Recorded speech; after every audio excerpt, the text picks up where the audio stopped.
Away they go for the third leg Triple Crown Stake race with Lord of War fast to begin running down on the inside is Constatic.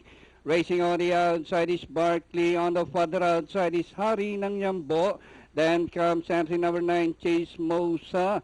Magna Carta down on the inside Barkley. It's now Constatic. Hari ng Yambo from the outside Lord of War. On the further outside is 9A Arvindugo Barkley.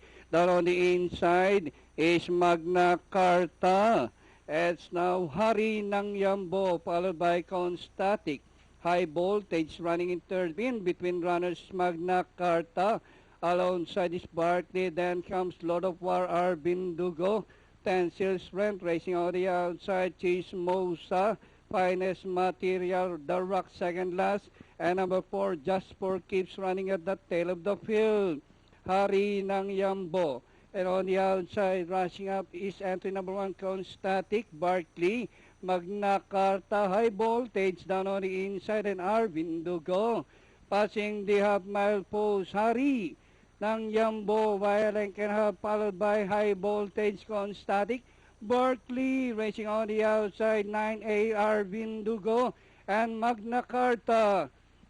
And rounding the far turn, Hari ng Yambo via Lenkena, Barkley on the outside, Arvindugo, number 1, Constatic, Tensile Strength on the outside, and Magna Carta as the action swing towards the long night stretch run with Hari ng Yambo via Lenkena, Tensile Strength rushing up on the outside to grab the lead. It's now Tensile Strength by about 2 lengths, followed by Barkley, and on the outside is The Rock and Chismosa.